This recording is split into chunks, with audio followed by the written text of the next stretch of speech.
आज मैं इस पर चर्चा करूंगा। बड़ा इंपॉर्टेंट शब्द है और मैं कहूंगा कि भारत की संस्कृति की लाइफलाइन है ये शब्द। आधुनिक शिक्षा, मॉडर्न एजुकेशन। मॉडर्न एजुकेशन क्या बनाती है? IAS, minister, member of parliament, हालांकि कम बनाती है। ज्यादा पढ़े लिखे लोग तो अमेरिका, लंदन ही आईटी वाईटी करके चले आ रहे हैं। इंजीनियर्स बनाती है, डॉक्टर्स बनाती है, ये बनाती है। ये हमारी मॉडर्न एजुकेशन आज ये बनाती है। जो हमारी प्री मॉडर्न एजुकेशन थी, प्री मॉडर्न, जो हमारी प्री मॉडर्न एजुकेशन थी, ये भगवान बनाती थी। आपने शायद कभी अपने शिक्षकों से, अपने टीचरों से, अपने परिवार से शायद यह सवाल नहीं किया होगा कि भगवान भारत में ही क्यों पैदा होता है। आखिर ऐसा क्या है कि भगवान को इतना क्या लगाव है भारत से जो भगवान भारत में पैदा होता है। प्रभु राम, श्री कृष्ण, भगवान बुद्ध, भगवान महावीर, भगवान कबीर, भगवान रविदास, भगवान नानक। आपने शायद यह सवाल नहीं किया होगा कि भगवान इस देश में क्यों पैदा होते हैं। और भगवान हमने माना किसको? कौन है भगवान? अब जिस पैदा हम सब हुए इंद्रियों पे, सेंसस पे,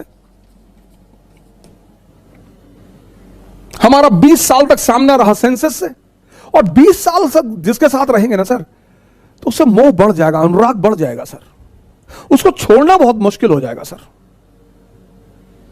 तो जिन्होंने भी सेंसस को छोड़ दिया और कॉन्शियस पे जीने लगे, हमने उन्हें भगवान मान लिया कि बहुत बड़ा काम कर डाला यार। तो इस शिक्षा में ऐसा क्या एडिशनल था कि लोग भगवान बनते थे? ध्यान,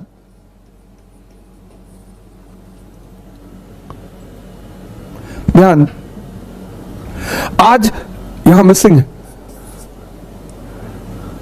सर। एक ध्यानी बहुत अच्छा आईएएस ऑफिसर बन सकता है, एक ध्यानी बहुत अच्छा मेंबर ऑफ पार्लियामेंट बन सकता है, वही एनलाइटेंड एरिस्टोक्रेसी की जो मैं बात कह रहा था। एक ध्यानी बहुत अच्छा इंजीनियर बन सकता है, एक ध्यानी बहुत बेहतरीन डॉक्टर बन सकता है। ध्यानी मतलब जिसकी नजर अपने मन पर निरंतर बनी हुई है। अब आते हैं इस शब्द पे, मन पे। ध्यानी कौन? ये ध्यानी कौन है? बड़ा कंफ्यूजन इसको लेकर। ध्यानी कौन? ध्यानी मतलब जिसकी नजर लगातार अपने मन पर बनी हुई है। यह बहुत जबरदस्त बात है सर। गीता ने तो इसको इतनी बेहतरीन ढंग से समझाया है सर। गीता पढ़नी चाहिए सर। सबसे सरलतम ढंग से जिसने समझाया है वह है गीता। रथ क्या है सर? और अगर आप फ्रंट पेज देखें गीता का, बस वो पेज जिसको समझ में आ गया, पहला जो कवर पेज है गीता का, रथ, ये मानव शरीर है सर, ह्यूमन बॉडी।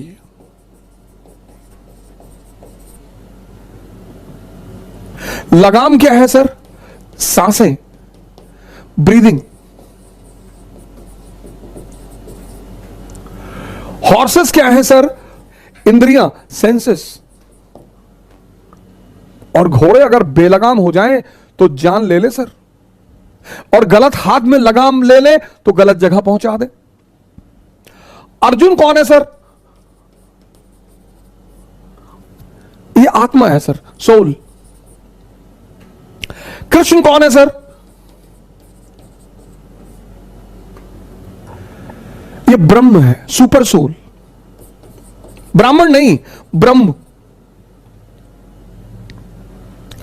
कभी गीता का कवर पेज देखो सर आप। रथ, ह्यूमन बॉडी। लगाम, ये सांसें आपकी। हॉर्स, इंद्रियां। अर्जुन, आत्मा। कृष्ण, ब्रह्म, परमात्मा। अब अगर ये लगाम, इन घोड़ों की लगाम जो बहुत ताकतवर हैं, अगर इनकी अर्जुन के हाथ में रहेगी तो अर्जुन डरा हुआ है, देखता है सामने में खतरनाक खतरनाक दुश्मन, जिनका ट्रैक रिकॉर्ड इतना खतरनाक है। भीष्म कभी हारे ही नहीं, द्रोणाचार्य गुरु है, कृष्ण की उसकी कर्ण, उसकी टैलेंट का कोई ठिकाना ही नहीं, अश्वत्थामा अमर है।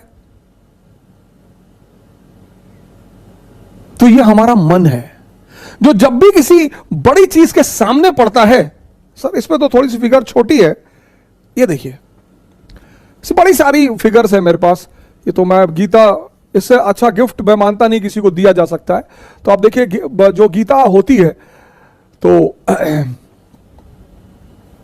देख रहे हैं छोटी सी जो नीचे बना हुआ है, इसीलिए जितनी भी गीताएं हैं सब पर ये कवर पेज पर ये इमेज बनी होती है, सब पे ये बड़ी।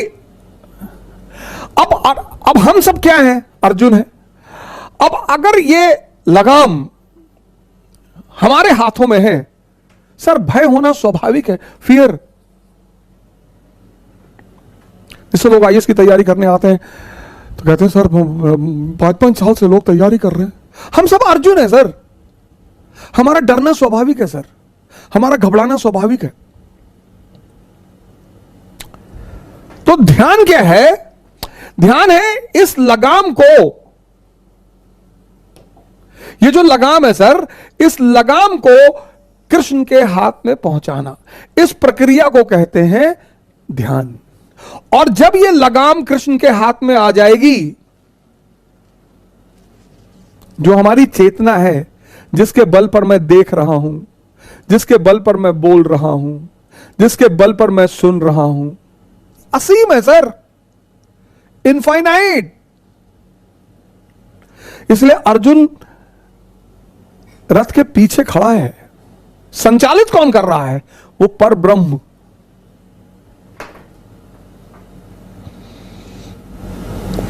गीता किसी धर्म की किताब नहीं है, गीता पे कमेंट लिखा है कि मानव शास्त्र है, मानव विज्ञान।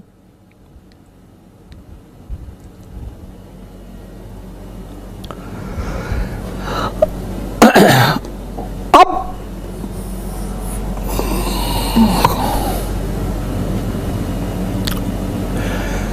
सेंसस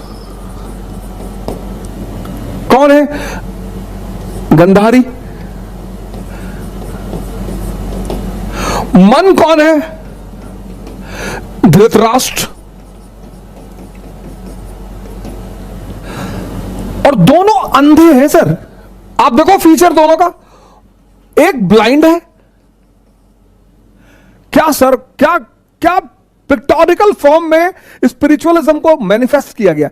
मन अंधा है।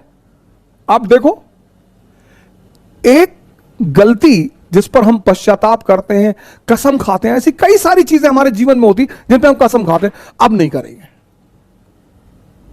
5 दिन बाद फिर तैयार कर देता है, और इतनी जबरदस्त तरीके से तैयार कर देता है कि अरे कुछ नहीं होता, पूरी दुनिया कर दी और ये वो ऐसे सब पागल है। फिर कर लिए, फिर बड़ी ग्लानि पैदा हुई। कुछ लोगों का जीवन सिर्फ ग्लानि करने में ही बीत जाता है, और उनको एक समय पर आकर यह एहसास होता है कि मैं बहुत कमजोर हूं।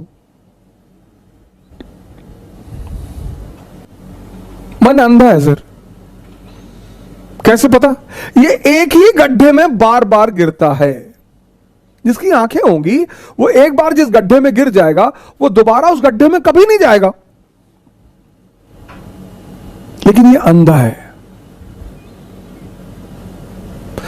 ये अंधा है, और जिसको ये कंट्रोल करता है, इसकी वाइफ, उसने अपनी आंखों पे पट्टी बांध रखी है। ये भी अंधी।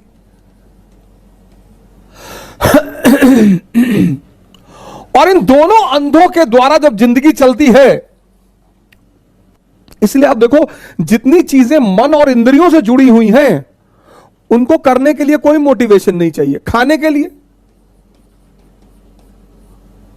आपको चिकन अच्छा लगता है, कोई मोटिवेशन चाहिए कि हाँ हमको कोई मोटिवेट कर देता हम चिकन खा लेते ना, कोई मोटिवेशन नहीं चाहिए, क्योंकि इन दोनों अंधों को मजा आता है। खाने के लिए कोई मोटिवेशन नहीं चाहिए। जहां इनको रस मिलता है जिन चीजों में,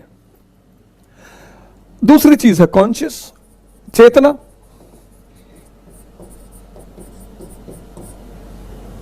इस्लाम रूह कहता है, क्रिश्चियनिटी सोल कहती है, हिंदू आत्मा कहते हैं। अब पढ़ना जो है,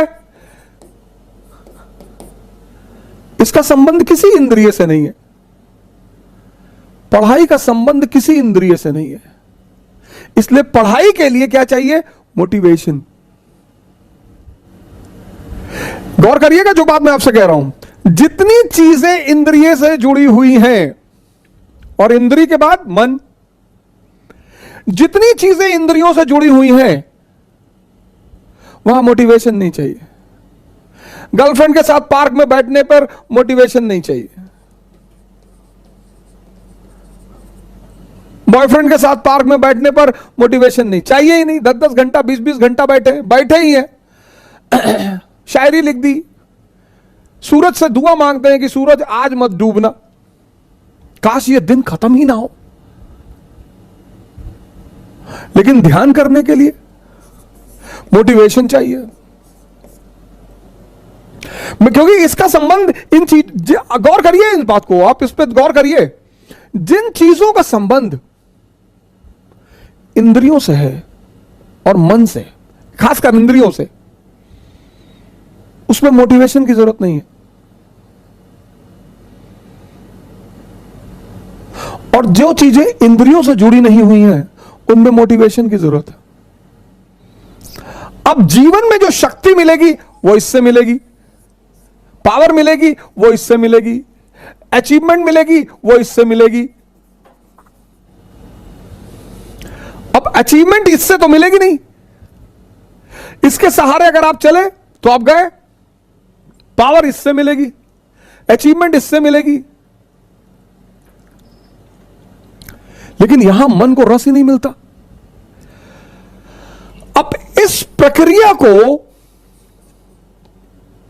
इस ट्रांसफॉर्मेशन को करने का जो हथियार है, जो वेपन है, उसको कहते हैं ध्यान।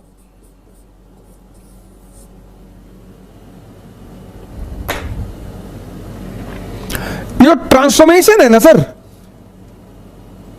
आज हमारे 90% भाई बहन बहुत परेशान हैं।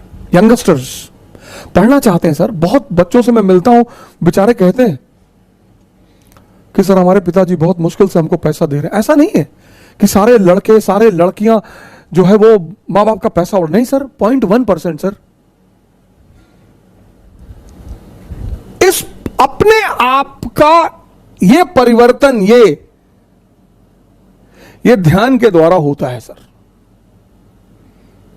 हम सब इस स्तर पे जीते हैं सर। इसीलिए ध्यान हमारी शिक्षा पद्धति का एक अहम अंग था। Meditation was the most important aspect of our education policy.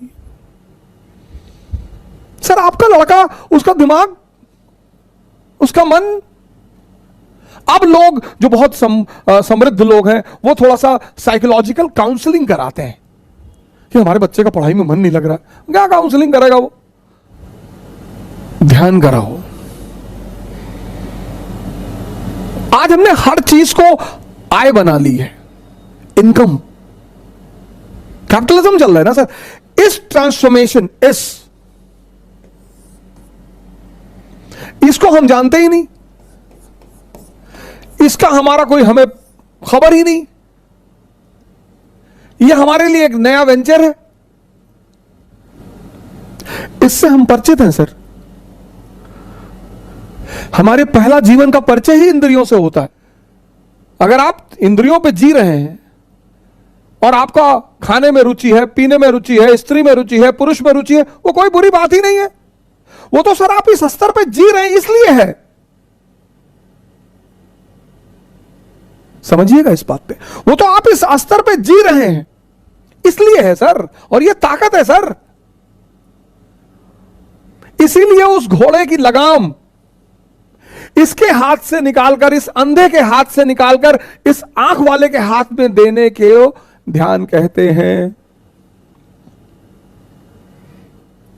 ध्यान का जो पहला चरण है वो इसको समझना, ये पहला चरण है। आप इससे परेशान हो सर, आपकी इंद्रियां मांग रही हैं, ताकतवर है सर, इसके पास इस अंधे की ताकत है। ध्यान का जो पहला चरण है वह है मन को समझना। अगर आप समझने लगे कि हां यार, आप पढ़ने बैठे, जैसे आप पढ़ने बैठोगे, दिन भर आपको कुछ याद नहीं दिलाएगा, दिन भर आप घूमो, कुछ याद नहीं दिलाएगा आपको, कुछ नहीं। जैसे आप पढ़ने बैठे वैसे याद दिलाएगा कि यार योजना नहीं लाए, यार योजना लानी थी, यार योजना नहीं लाए, यार वो दोस्त के कमरे पे यार नोट्स रखा, यार। जैसे ही टेबल पे बैठोगे सबसे क्रूशियल बात याद दिलाएगा। इसका मुजरा देखते वक्त, कभी मुजरा देखते वक्त देखो गांवों में डांस होता है, कभी इसने कहा मैं बोर हो रहा हूं यार, चलो बाहर रिलैक्स सुनना। आप गौर करो, कुछ जगहों पे ये बोर ही नहीं होता, दिन दिन बैठा हुआ है, रात रात बैठा हुआ है, पढ़ने बैठेगा ये बोर होता है। 1 घंटे में कहता है थोड़ा एक चाय पी ले, मन फ्रेश कर ले। अच्छा, क्या मन फ्रेश करेगा भाई? इन कामों को करने में ये बोर होता है, इसको मन फ्रेश करना होता कि मैं ऊब रहा हूं। इसको थिएटर में बिठा दो, अरे मजाल है बोर हो जाए। इसको स्त्री के साथ बिठा दो, पुरुष के साथ, ये बोर ही नहीं होता। वहां इसको ये नहीं कहता कि नहीं नहीं यार मैं बोर हो रहा हूं, मैं जरा चाय पी के आता हूं फिर तुमसे बात करता हूं। गर्लफ्रेंड के साथ बैठे, दिन भर बैठे, वहां नहीं बोर होते। आप इसकी जालसाजियां समझो, आप इसकी चालाकियां समझो, इसी देखने को ध्यान कहते हैं। ध्यान क्या है? ट्रांसफॉर्मेशन,